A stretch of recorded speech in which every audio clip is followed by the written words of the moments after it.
Now, when someone says oolong teas, what are you thinking? Like, what do you imagine?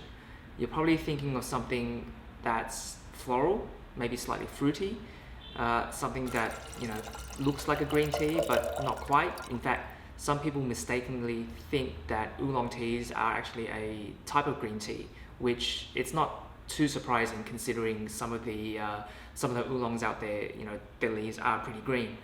But what you're probably not expecting is maybe something a little bit darker, something that's slightly roasted, something that has a more of a bit of a rocky kind of mineral-like flavor or characteristic. You're probably not expecting something like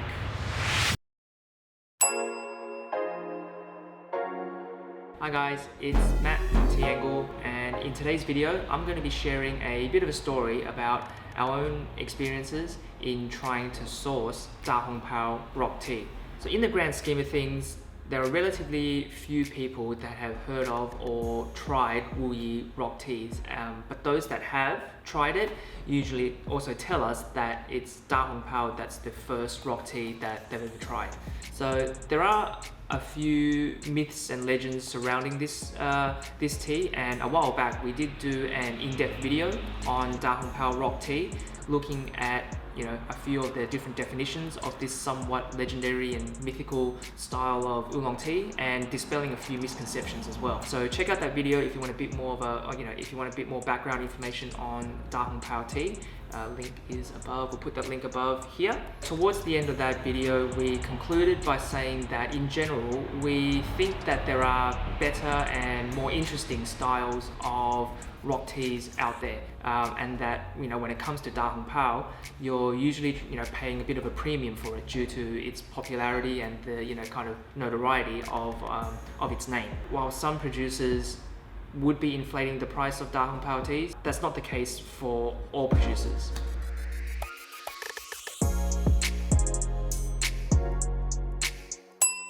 So Mr. Chen is one of our key tea producer partners, and he's the one that is currently supplying our both our Wu Yi rock teas and also our Lapsang Souchong Wu Yi black teas. So last year we made the decision that we wanted to expand our range of oolong teas that we had, and initially we wanted to go down the road of getting more Dancong oolong teas in, but having sampled quite a few of them and having been a little bit disappointed with the quality of the Dancongs that we could get, we decided to see if we could do anything to expand our rock tea range instead. And so the question that we asked Mr. Chen last year was a pretty simple one.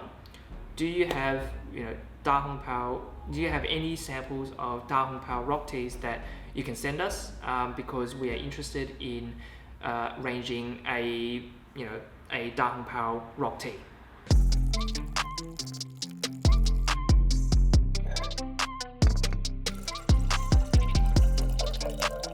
So he obliged, and we received a few samples of different Da Hong Pao rock teas to try. And we tried them all, and there was this one particular one that we thought was pretty special. It was a little lighter than expected, but it had this very intriguing fruity characteristic to it. And we loved this tea, and we thought, instantly, we thought that this tea was in the running to be the best Da Hong Pao we've tried in our tea journey so far. Like, it was that good. And inquiring about this particular tea a little bit more, Mr. Chen tells us that this tea is, what he calls a medium baked Da Hong Pao, made using the Qilan cultivar. Hang on a minute. So this tea technically is a Qilan and not a Da Hong Pao then? It was then that Mr. Chen explained to us that any tea made using rock tea leaves grown and cultivated in the Wu Yi Shan area and made using traditional Wu Yi rock tea processing methods can be called Da Hong Pao. So we then asked, okay, if that's the case, then why isn't another rock tea cultivar such as Ro Gui, why isn't that called Da Hong Pao? And his answer was because Ro Gui is one of the cultivars used to make a Da Hong Pao. Wait, So what does that mean? Like, why then is a Qilan called Da Hong Pao despite not having anything to do with Rou Gui, and other cultivars like Rou Gui is known by its cultivar name? And his answer? Because any tea made using rock tea leaves grown and cultivated in Wuyishan and made using traditional Wuyi rock tea processing methods can be called Da Hong Pao. And so Dawn and Mr. Chen kind of continued around in circles for a little bit before Mr. Chen actually finally realized that what we were actually looking for was something different. We weren't looking for Da Hong Pao, as it's been defined by many modern sort of Wuyishan tea producers. What we were in fact looking for was Ping Pei Da Hong Pao, or blended Da Hong Pao. It's all starting to sort of come together now and make a little bit more sense.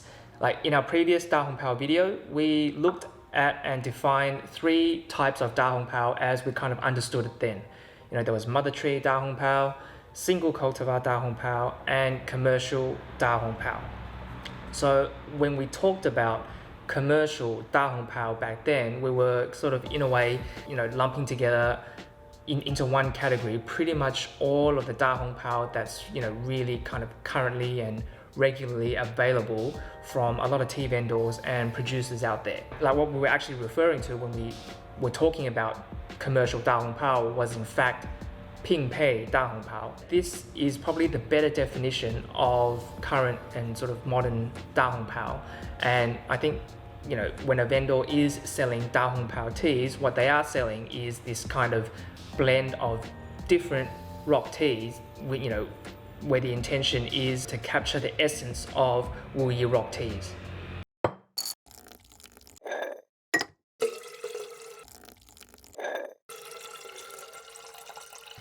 So we've ended up landing on 2 Da Hong Pao rock teas.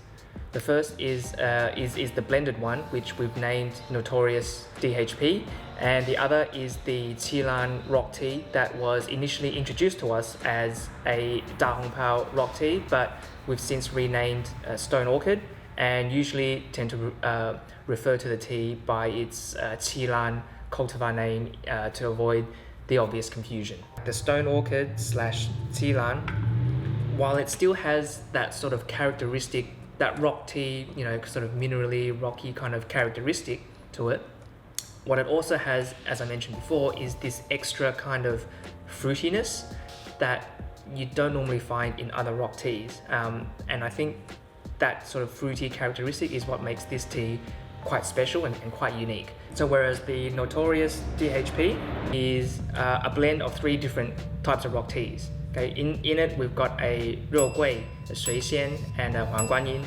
and it's also a slightly darker, slightly more roasted type of tea when compared to the Stone Orchid. So Mr. Chen explained it to us like this. Traditional Da Hong Pao blends, they generally start with a base of Rou Gui and Shui Xian, with a 3rd rock tea being added to give any particular blend its kind of unique character and and profile. So depending on whether a producer wants something that is maybe a little bit stronger, maybe they want something that's a bit lighter, maybe fruitier or more floral, that will dictate what that 3rd tea in the blend would be. And this is where Da Hong Pao can get pretty interesting with every sort of tea producer or tea company or factory that kind of knows what they're doing, developing their own kind of unique signature blends of this amazing tea with sort of exact ratios and exact processing methods, often being sort of very closely guarded secrets. Often what I find, what blending teas actually does is it also often kind of, I guess, flattens out the flavor profiles a little, making things a little bit more consistent and a little bit more replicable year on year. You are going to get some variation and differences in the blends year on year, but the differences aren't going to be as pronounced or prevalent as when you're going with single cultivar teas. This is kind of why we feel that for example, our Notorious DHP tea makes for a great intro to the world of Wuyi rock teas, as it gives you, I guess, it gives you a bit of a summary into what the general flavor profile of Wuyi rock teas, what they kind of should be.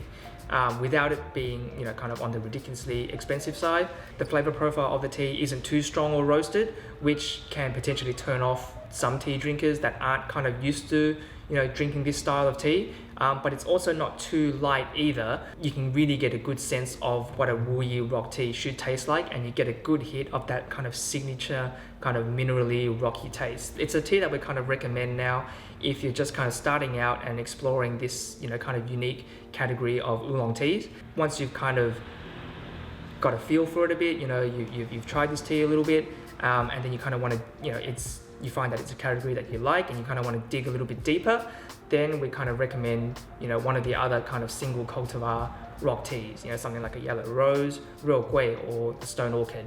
And then that way you can start to sort of explore the variations within this category of oolong teas.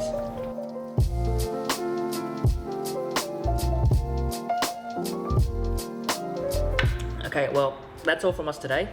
If you enjoyed this video, please hit that like button and subscribe to our channel if you haven't already. And please let us know in the comments if you want to see more videos about Wuyi rock teas, if you have any particular questions about this tea, or this tea or any other kind of Chinese teas out there. And also, let us know what your experiences have been with drinking Wuyi rock tea. Like, have you tried many of them? Have you tried any at all? If you have, do you have any particular favorite cultivars? And also, what's your experience with drinking Da Hong Pao rock teas? Let us know in the comments below. I mean, Wuyi rock teas in general is kind of fast becoming one of my personal favorite types of teas to drink, and I'm finding myself drinking more and more of it every day. Anyway, that's enough from me. See you guys in the next video. Bye.